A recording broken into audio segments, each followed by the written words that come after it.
Hello tenth class. आज के इस वीडियो लेक्चर में हम स्टार्ट करेंगे इमेज फॉर्मेशन। हम पढ़ेंगे किससे? कॉनकेव मिरर से और कॉन्वेक्स मिरर से। रूल्स हमने लास्ट क्लास में पढ़ लिए थे, तो स्टार्ट करते हैं। सबसे पहले हम कॉनकेव मिरर के लिए पढ़ेंगे। तो सबसे वाला केस है कि ऑब्जेक्ट कहां पे है? इन्फिनिटी पे है, राइट। इन्फिनिटी का मतलब है कि एट लार्जर डिस्टेंस, बहुत ज्यादा डिस्टेंस पे, ठीक है।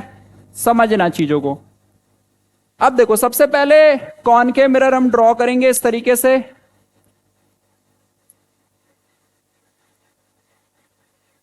कॉनकेव मिरर हमने ड्रॉ करा, फिर हम ड्रॉ करेंगे एक स्ट्रेट लाइन। तो हमने एक स्ट्रेट लाइन ड्रॉ करी। यहां पे है हमारा पोल, यहां पे होगा हमारा फोकस, यहां पे होगा हमारा सेंटर ऑफ कर्वेचर, ठीक है। तो इन्फिनिटी का मतलब है कि जो ऑब्जेक्ट है उसे हमें रखना है काफी ज्यादा डिस्टेंस, मतलब यहां पे रख दिया हमने, ठीक है। अब रूल्स यूज करेंगे। एक लाइट रे जाएगी प्रिंसिपल एक्सिस के पैरेलल, जो आफ्टर रिफ्लेक्शन पास हो जाएगी फोकस से, और एक लाइट रे इसके बॉटम से निकालेंगे और आफ्टर रिफ्लेक्शन वो अगेन पास होगी फोकस से। हमें यह देखना होता है इमेज फॉर्मेशन करते समय कि लाइट रेस आफ्टर रिफ्लेक्शन कहां पे मीट कर रही है। तो जैसे आफ्टर रिफ्लेक्शन वो इस पॉइंट पे मीट कर रही है। कुछ बच्चे कहेंगे ये यहां पे भी तो मीट कर रही है। तो यहां पे देखो, ये रिफ्लेक्टेड रे है, ये इंसिडेंट रे है, ठीक है। तो ये वाली चीज मानी नहीं जाएगी, ठीक है। तो यहां पे बनी, तो इसकी चीज अगर हम यहां पे लिखें तो पोजीशन ऑफ इमेज होगा आपका क्या? पोजीशन ऑफ इमेज होगा एट फोकस, ठीक है। साइज ऑफ इमेज होगा हाईली डिमिनिस्ड, हाईली डिमिनिस्ड। और नेचर ऑफ इमेज होगा हमारा क्या?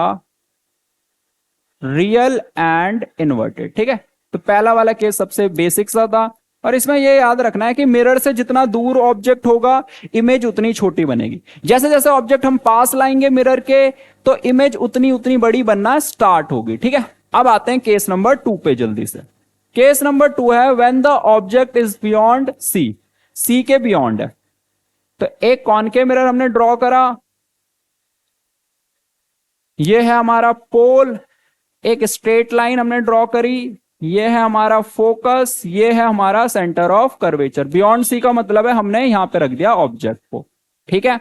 एक लाइट रे प्रिंसिपल एक्सिस के पैरेलल गई और आफ्टर रिफ्लेक्शन वो पास हो जाएगी किससे? फोकस से। एक लाइट रे को सी से निकालो, और सी वाला रूल सबको ही पता है कि जिस पाथ से आती है उसी पाथ को वापस रिट्रेस करती है। तो यहां पे ये दोनों इंटरसेक्ट कर गई और यहीं पे क्या बन जाएगी? इमेज बन जाएगी, ठीक है। हमें लाइट के जब हम रे डायग्राम बनाते हैं कॉनकेव मिरर या कॉन्वेक्स मिरर या फिर लेंसेज के लिए जब भी आप बनाओगे, तो उसमें जो मोस्ट इंपॉर्टेंट चीज है वो ये है कि आप चारों में से कोई भी रूल्स लगा सकते हो। ऐसा नहीं है कि जैसे एनसीईआरटी में बना है डिट्टो वैसी पेपर में बना के आना है। तो कोई भी रूल्स आप लगा सकते हो, लेकिन चारों में से कोई भी लगाना है आपको। तो अगर यहां पे देखा जाए पोजीशन ऑफ इमेज, तो पोजीशन ऑफ इमेज है आपकी क्या? बिटवीन सी एंड एफ, ठीक है। साइज ऑफ इमेज है आपका अभी भी स्मॉलर देन ऑब्जेक्ट, ठीक है, स्मॉलर देन ऑब्जेक्ट।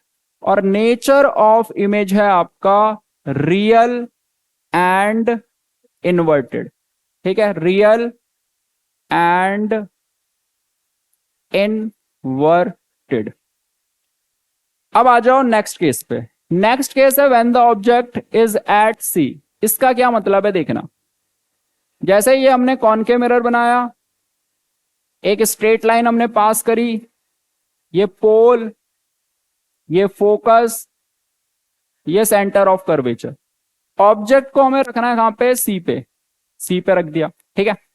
तो सी के ही नीचे बननी चाहिए। तो एक रूल हम यूज कर रहे हैं, लाइट रे प्रिंसिपल एक्सिस के पैरेलल है, तो आफ्टर रिफ्लेक्शन वो फोकस से पास आउट कर जाएगी।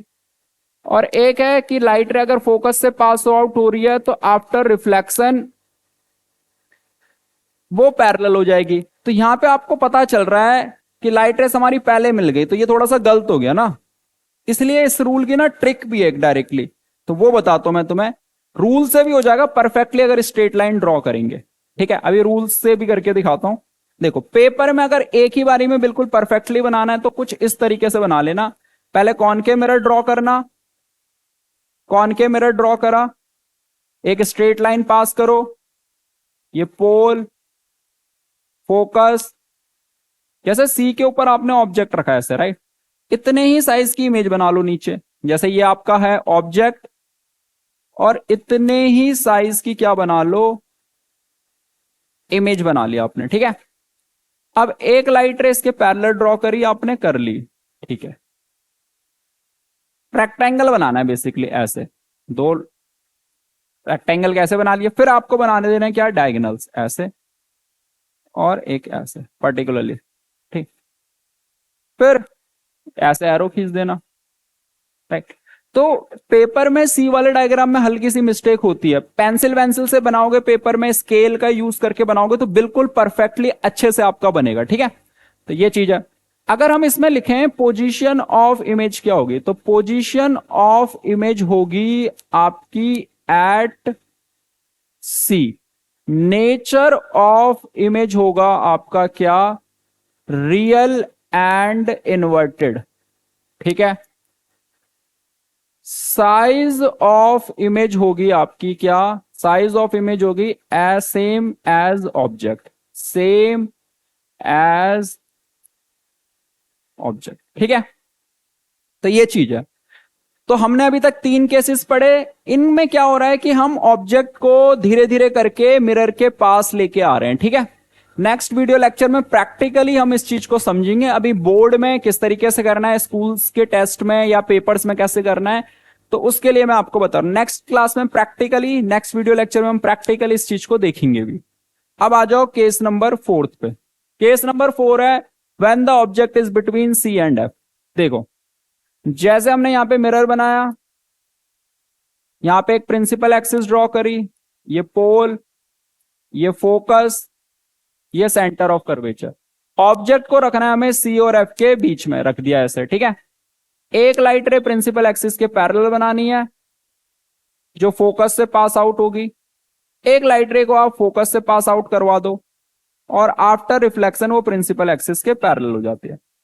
लाइट रे सी के पीछे मिलनी चाहिए, मान लो पेपर में आपकी आगे मिल गई तो वो गलत है। तो ये चीज याद रख के भी जानी है कि जब ऑब्जेक्ट को सी और एफ के बीच में रखोगे तो इमेज किस जगह पे बननी चाहिए, ये चीज याद रखनी है, ठीक है। तो अगर हम इसमें लिखें तो पोजीशन ऑफ इमेज होगी, पोजीशन ऑफ इमेज होगी बियॉन्ड सी, ठीक है। साइज ऑफ इमेज अब बड़ी बनना स्टार्ट होगी, जैसे ऑब्जेक्ट को आप पास लाओगे ना तो बड़ी बनना स्टार्ट हो जाएगी, तो साइज ऑफ इमेज होगी लार्जर देन ऑब्जेक्ट, ठीक है। और नेचर यहां पे भी होगा आपका, नेचर ऑफ इमेज होगी आपकी क्या, real and inverted. Generally concave mirror में रियल एंड इन्वर्टेड क्यों कह रहे हैं, जैसे देखो ऑब्जेक्ट को हम सीधा रख रहे हैं, इमेज इसकी उल्टी बन रही है, इसलिए हम इसे कह रहे हैं रियल एंड इन्वर्टेड, ठीक है। चलो आगे मूव करते हैं केस नंबर 5 पे। केस नंबर 5 है कि ऑब्जेक्ट को आपको रखना है एफ पे। तो पहले कॉनकेव मिरर ड्रॉ करा, कॉनकेव मिरर ड्रॉ करने के बाद एक स्ट्रेट लाइन आपने पास करी पी, ये आपका एफ, ये आपका क्या हो गया सी। अब देखा जाए तो ऑब्जेक्ट को कहां पे रखना है, आपको फोकस पे रखना है, तो ऑब्जेक्ट को आपने रखा किस पे, फोकस पे, ठीक है, ऐसे। तो ऑब्जेक्ट को अगर आप फोकस पे रखोगे तो देखो एक लाइट रे आप ऐसे निकालो प्रिंसिपल एक्सिस के पैरेलल, आफ्टर रिफ्लेक्शन वो किससे पास आउट हो जाएगी, फोकस से पास आउट हो जाएगी। और एक लाइट रे गिराओ किस पे, पोल पे, तो वो भी पोल पे जिस एंगल पे गिराते हैं उसी एंगल से रिफ्लेक्ट बैक होती है। तो मतलब ऐसे, इसे थोड़ा सा करेक्ट करके बनाना पड़ेगा। देखो ये आई ऐसे, ठीक है, अब थोड़ा ज्यादा करेक्ट। अब ये दोनों लाइट रेस आगे मीट नहीं करेगी, तो हम कहते हैं फिजिक्स में कि ये दोनों लाइट रेस इंफिनिटी पे जाके क्या करेगी, मीट करेगी, ठीक है। तो यहां पे पोजीशन ऑफ इमेज हो जाएगी क्या, पोजीशन ऑफ इमेज हो जाएगी एट इंफिनिटी, समझे। और नेचर अभी भी वही रहेगा, real and inverted, nature of image रहेगा रियल एंड इन्वर्टेड, और साइज हो जाएगा यहां पे highly enlarge, size of image होगा यहां पे क्या, हाईली इनलार्ज्ड। ठीक है, बहुत बड़ी बनेगी क्योंकि मिरर के आप बहुत ज्यादा क्या हो, क्लोज हो। ठीक है, okay. Last case concave mirror का, उसको समझना अच्छे से। लास्ट केस क्या है कि ऑब्जेक्ट अब बहुत ज्यादा क्लोज आ गया मिरर के। ठीक है, पहले एक मिरर ड्रॉ करा आपने, उसके पीछे पेंट करा ताकि रिफ्लेक्शन हो पाए, फिर एक स्ट्रेट लाइन ड्रॉ करी, ये है हमारा P, ये है हमारा F, ये है हमारा C, और ऑब्जेक्ट को आपको रखना है P और F के बीच में, जैसे आपने यहां पे रख दिया। ठीक है, ऐसे एक लाइट रे को इसके पोल पे फॉल करवाई, उसी एंगल से ये रिफ्लेक्ट बैक हो गई, और एक लाइट रे इसके हेड से निकली, मतलब सीन ऐसा होता, बताता हूं तुम्हें। ये वाला क्या सीन है, लाइट इसके हेड से निकलेगी, 90 डिग्री पे यहां पे रिफ्लेक्ट होती है, तो इसलिए वो सेम पाथ को क्या करती है, रिट्रेस करती है। अब आगे तो दिख रहा है आपको कि ये मीट नहीं करेगी, लेकिन आगे ये भी दिख रहा है कि इनके बीच में गैप बहुत ज्यादा है, तो अगर ये पीछे मीट होने के चांसेस होते हैं। ठीक है, तो यहां पे अपने पीछे मीट करवा दिया, तो यहां पे बन जाएगी इमेज। अब देखो, ऑब्जेक्ट जैसा रखा था वैसी ही इमेज बन रही है, इसलिए इस वाले केस में जैसे पोजीशन ऑफ इमेज कहेंगे हम, तो पोजीशन ऑफ इमेज होगी बिहाइंड द मिरर। ठीक है, बिहाइंड द मिरर। अगर हम बात करेंगे साइज ऑफ इमेज की, तो वो होगी आपकी हाईली इनलार्ज्ड। ठीक है, और दूसरी चीज अगर हम बात करेंगे नेचर की, तो नेचर इसमें आपको लिख के आना है पेपर में, वर्चुअल एंड इरेक्ट। ठीक है, तो अभी तक हमने कॉनकेव मिरर के 6 केसेस कंप्लीट कर लिए। पेपर में इनमें से कोई से भी केसेस ड्रॉ करने के लिए आ सकते हैं। ठीक है, पेपर में यह भी पूछ सकते हैं कि ऑब्जेक्ट अगर फोकस पे है तो इमेज कहां पे बनेगी, ऑब्जेक्ट अगर इंफिनिटी पे है तो इमेज कैसे बनेगी, छोटी बनेगी, साइज, मतलब थियोरेटिकल क्वेश्चन भी आपके बन सकते हैं। डायग्राम को ड्रॉ करने के लिए तो आता ही आता है।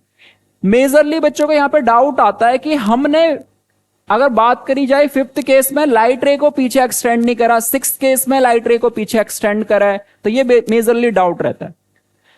पहले एक चीज समझनी है आप सबको कि ये जो रे डायग्राम हम बना रहे हैं यहाँ पे, बुक्स में बने या टीचर्स जो आपको बनाते हैं, इनके लिए पहले से ही प्रैक्टिकल हो रखे हैं। तो प्रैक्टिकली हमें ये दिखा कि जब ऑब्जेक्ट बहुत ज्यादा क्लोज था मिरर के, तो मिरर के अंदर ही इमेज दिखाई दी। तो अंदर इमेज दिखाई दे रही है, इट मीन्स पीछे हम एक्सटेंड करेंगे। लेकिन जब हमने फोकस पे रखा तो इमेज हमें अंदर नहीं दिखाई दी, इमेज हमें कहां दिखाई दी, सामने की तरफ दिखाई दी, मतलब इधर कहीं पे हमने स्क्रीन रखी तो वहां पे इमेज बनी। तो इसलिए हमने 5th वाले केस में लाइट रेस को पीछे की तरफ एक्सटेंड नहीं करा था। राइट, नेक्स्ट वीडियो लेक्चर में हम पढ़ेंगे कि कॉन्वेक्स मिरर से किस टाइप की इमेज बनती है, उसके क्या रे डायग्राम है। कॉन्वेक्स मिरर में जस्ट आपके कितने हैं, 2। Okay, bye.